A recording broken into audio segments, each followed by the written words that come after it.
On the most recent episode of his podcast, Corey Holcomb admits how terrified he is of everything that's currently going on with him. How he believes that he's fighting a losing battle. He can't beat the people who are after him. And he essentially begged for his livelihood. This is a side of Corey Holcomb I've never seen before. Before the video even gets started, I want to put y'all onto the best money play right now on the internet called Free Cash. These folks is literally paying you to play video games, bro. Like little mini games like this. You hop on your phone, you play them, and you get paid to play it, bro. It's 100% trackable, transparent. You see exactly how much you're making as you play it. If somebody is willing to pay you to play video games, you probably want to play it because you don't know how long it's going to last. Scan my QR code or click the link in my description to download the app and get started. Corey Holcomb starts off the show addressing how TMZ exposed him. TMZ dropped multiple articles about Corey Holcomb, as well as this video right here of Corey Holcomb punching a woman outside of a comedy club. Now, Corey Holcomb would address this particular clip, and he would claim that TMZ and others are framing him. That is not how it looked, which I don't know how else it could look, bro. We watched you step to a woman and literally punch her in her face. And I want to start out by saying this because this is so important for me to say. I have been grown for a long time. I'm 56 years old, ladies and gentlemen. I stand before my mother, who is watching this show, probably very concerned because I'm getting a million phone calls. I stand before my mother. I stand before Minister Farrakhan and the nation. I stand before Geno Jennings and his congregation. I stand before everybody in America who is trying to move upward in a positive manner. I want to say this about Corey Holcomb. I have never been able to punch any woman in my lifetime. Listen, man, calling upon the Nation of Islam, calling upon Farrakhan, calling upon whoever only works on the hoteps, bro. We ain't hotep, homie. You can't. Listen, call upon Jesus and MLK is not going to make us unsee what we saw. All right, now, even if you want to say, hey, man, all right, the video is grainy, it's black and white, it doesn't show me actually open-handing her, it wasn't a close fist, bruh, that doesn't matter. You're not going to out-semantic your way out this situation, bruh. You still walked up to a woman who didn't hit you from what we saw. You walked up to her and you brutalized her. As simple as you put your hands on a woman. Simple as, whether it was open hand or closed hand, it doesn't really matter to me, man. All right, you did something vicious. Now, coming on here and trying to make us question what we saw is not going to work. Right? Own up to it, man. If you want to say, listen, man, I don't qualify as a woman beater because I only did it once. Okay, cool. But that once is what we saw on camera. Real talk, I'm a comedian, so I try to be funny, but this is the truth. I have never punched a woman in my life. And all of the people who know me, who've been watching this show 15 years, 16 years, whatever, you have an idea of who I am. This defense method was patched after R. Kelly, man. Like, the character references is no longer being considered, bro. R. Kelly did the same thing. Man, R. Kelly showed up, talked about how we've been listening to him for 20 years. Do we think he would do something like this? Hey, how he been serving the community for 20, will he do something like this? He cried, he screamed, only for him to go to trial and get found as guilty as guilty could. Not just guilty, but as guilty could be. So that rebuttal of, I've been feeding the community turkeys for 20 years. Y'all think I would do this? Man, gang members done ruined it for you. Yeah, we know gang members who feed the community turkeys every Thanksgiving, who do toy drives every Christmas, but they still kill at least 20 bodies a year, bruh. So we don't want to, just because you do for the community doesn't mean you're not a garbage human being. I'm sorry, bruh. I'm sorry. I put zero stock into what you do for the community. Zero. Next up, Corey Holcomb began to get really vulnerable. This is a side of Corey Holcomb you've never seen before. Corey just admits defeat. He says, bruh, I can't compete with whoever is after me. He just outright said, hey, listen, man. For whoever is after me right now, bruh, rather it's TMZ or rather is like this overarching power I can't see, y'all won. Y'all have successfully affected me and affected my mental health. Like Corey Holcomb, like Corey Holcomb represents like the older generation of black dudes, like our uncles, and they're filled with masculinity. Like they're filled with like the masculine pride and ego. So for him to do this, whatever he's currently going through is serious. And whatever pressure he's currently feeling because of the situation is serious.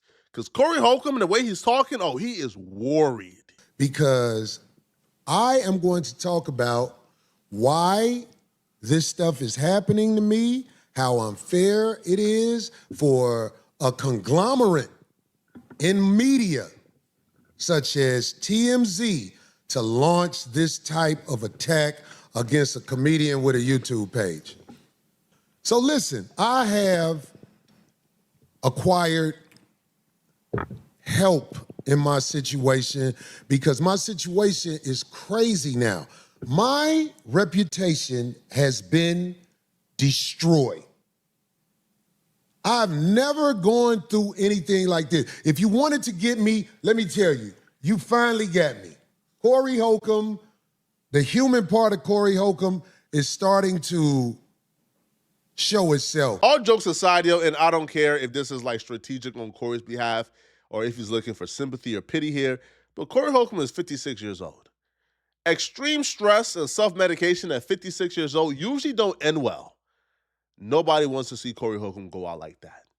Right? I don't think what we saw on camera is a death sentence. I don't think anybody is wishing, that much harm on Corey Holcomb because of what we saw on camera. I think Corey Holcomb did something horrific that he needs to be held accountable for, but nobody wants to see like him go out like this. Corey Holcomb will talk about how, like he self-medicated so much, he was throwing up on stage, he was really sick, he was not at all on stage, he wasn't himself, he can't eat. In that regard, I feel bad. I want to apologize to the people in Hartford, Connecticut this weekend, my first show Saturday. They thought something was wrong with me. They thought one dude said, he on dope. Because I was trying to medicate myself with Bear aspirin. I had some ibuprofen. I had all kind of stuff in me because I couldn't really sleep because I'm watching what TMZ was doing to me. I really couldn't sleep. I caught the flight from LA to Hartford. Normally by then I collapse, but I couldn't really sleep. I just kept, because I'm watching everything that's happening to me. I'm like, yo, they saying what? Okay, so when I was on stage for the second show on Saturday, I apologize to my people in Hartford, and I appreciate the way y'all was clapping when my friends, Foolish and Maurice, came and grabbed me, because I was nodded off in the chair and threw up.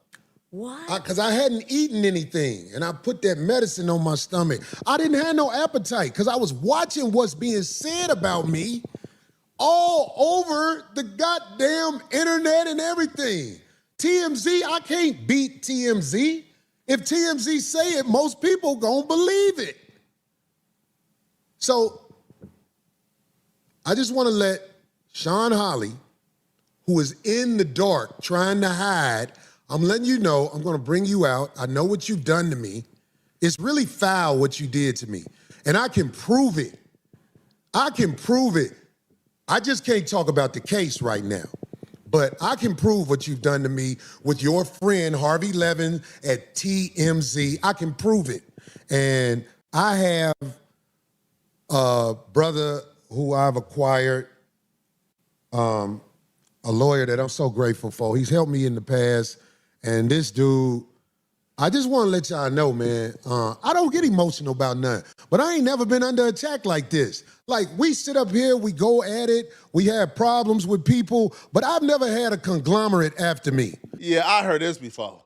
Like that, yo, the powers that be are after me because I spit too much truth. That Hotep nonsense ain't gonna work in this case. And the sad part about this, it would have worked if the video didn't exist. Like if Corey Holcomb would have came out, right, and it was just reports. If TMZ and other outlets were just reporting, oh my God, Corey Holcomb hit a woman, and it was just reports, and Corey Holcomb came out and took that mic and he says, the powers that be are after me for speaking out against backdooria activities, all that. Oh, that would have hit like crack in the 80s, man. That would have went platinum in the streets. But unless Corey Holcomb can convince us the video we saw is AI, that Hotep nonsense where the powers that be are after you because you're speaking too much truth, I promise you, man, the powers that be got better things to worry about than to right there to like try to silence Corey Holcomb. Trust me, bruh. Right, the powers that be got bigger problems to worry about than Corey Holcomb. So unless Corey Holcomb wants to get that off, I'm sorry, bro. You can't get it off, man. Not here, man. Sorry, bro.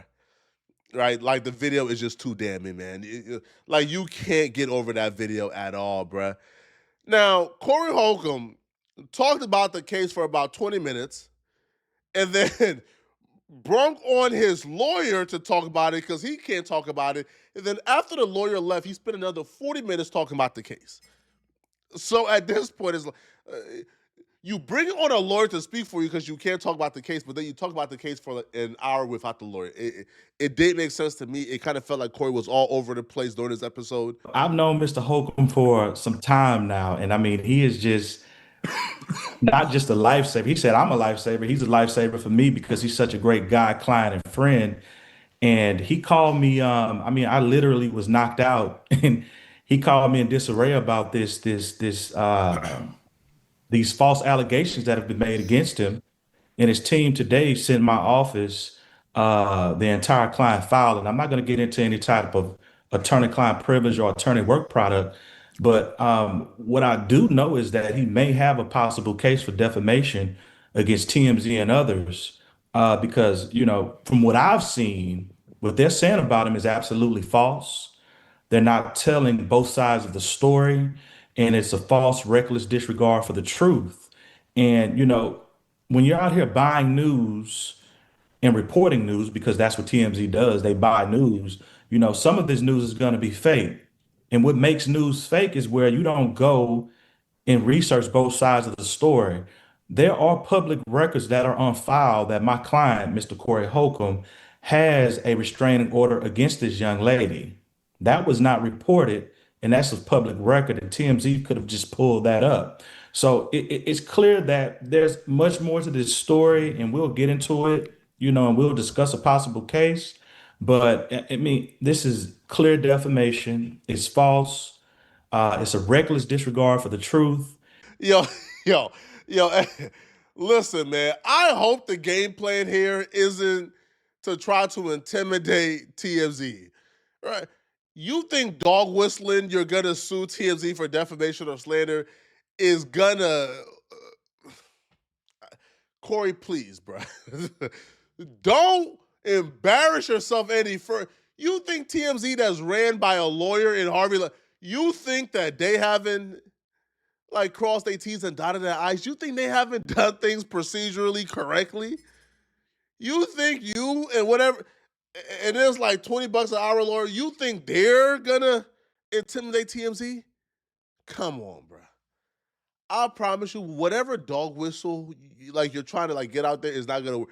TMZ is not gonna be threatened. TMZ is not gonna be intimidated. TMZ, quite frankly, don't give a damn, right, about y'all suing, bro. Now, I read the TMZ article. I don't think TMZ did anything wrong. All TMZ said was, yo, there's a video footage that shows Corey Holcomb hitting a woman. This video footage is from the night at the Improv. Corey Holcomb, you know, told TMZ that, you know, that there's other videos that's going to exonerate him and show the woman hit him first. So, yeah, y'all have zero case against TMZ whatsoever at all. I just don't see it, man. But I just just overall, man, I hate to see Corey Holcomb this way. It kind of feels like Corey Holcomb is begging and groveling. And it feels like Corey Holcomb realized the walls are closing in on him. And this story to me effectively ends Corey Holcomb's career at ever being, I don't know, like a Kevin Hart or ever being like a Cat Williams, right? Or ever being on that level. It kind of feels like right now his name has got too much smut, too much controversy, is never going to play out the way he wants it to play out. But y'all let me know in the comment section, what do you guys think about this? But do you guys think that Corey Holcomb is being framed? Do he have a case? Let me know, okay? And if you're still watching this video and you want to watch another good video, then click on this video here somewhere on my screen to find out how this white streamer almost lost his life, almost got killed on stream for saying the N-word. Click on this video right here to find out what I'm talking about. And if you enjoy my videos, then send a hype to this video to help me push it in the algorithm. If you really, really, really want to support, please send a hype. I'm going to see you guys in this video, okay? I'm out of here, folks. Peace.